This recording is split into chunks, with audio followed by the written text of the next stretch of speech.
Hi, I'm Kristen from thehomemakersresource.com, and I'm here to share with you my very favorite way to make chicken stock. It's so easy that a beginner can do it, and you don't have to mind a pot on the stove. So let's get started. So here's my secret weapon, my crock pot.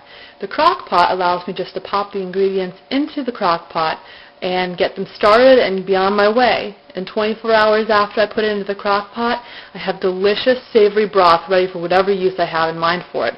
And I don't have to buy a box or a can at the store. Think of all the money that will save. Now, I decided to make it simple on myself, and I pulled a couple of bags of chicken thighs out of the freezer. And you can just pop them directly from the freezer into your crock pot, no need to defrost. And the first step for good broth is to put your chicken, now if you're doing like I did and you're using frozen, just pop it in.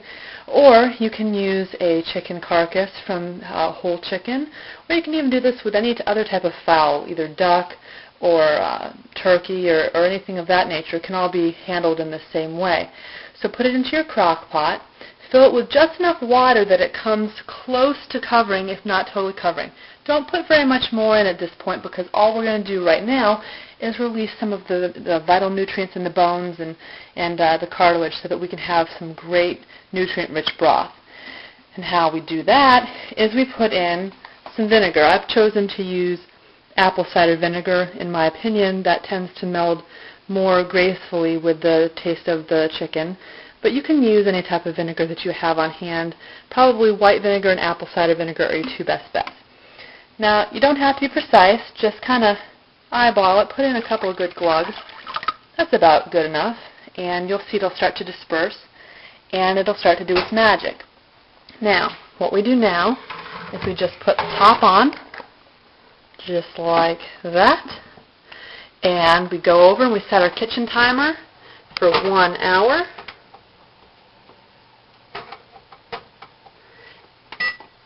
And we walk away. And we let it do its business. We don't even turn it on. We let it sit for just 1 hour.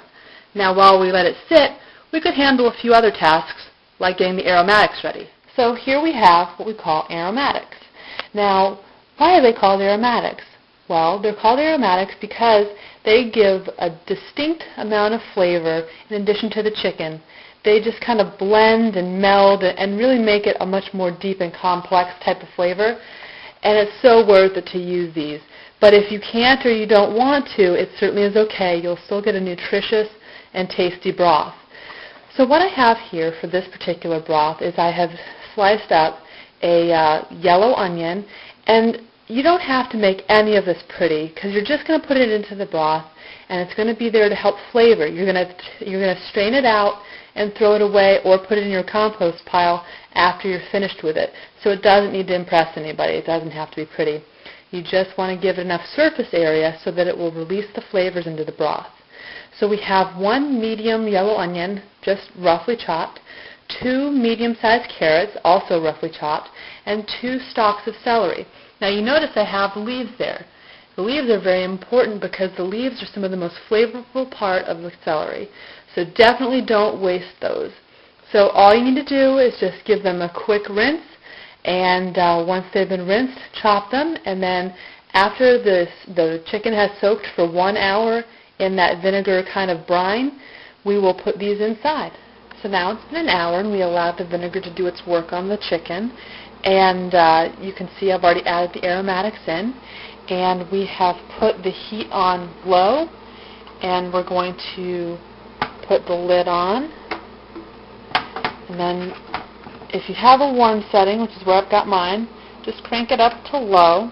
No need to put it on high. Once the crock pot heats up, low will be perfect. It'll slow cook some delicious broth. So you can leave this sitting cooking for 12 to 24 hours, and at that point I will show you how we can store it. Well, it's been about 18 hours since we started, and I didn't even have to go the whole 24 hours. You can see how beautiful this stock is. Just take a look. I mean, I wish you could smell it. It's hard to see, but it's a nice, deep, rich yellow color. And what I'm going to do is I'm going to strain off all of the aromatics we put in, as well as I'm going to take out the chicken, which is now just nice and tender and can be used for, I'm probably going to use it to make chicken enchiladas, incidentally. But you just strain this off. You can store the broth in the fridge for up to 1 week and in the freezer for several months. So hopefully this has helped you understand how you can make your own nourishing broth right at home, save a few dollars, and add some nutrition to your life. Hope you come back soon.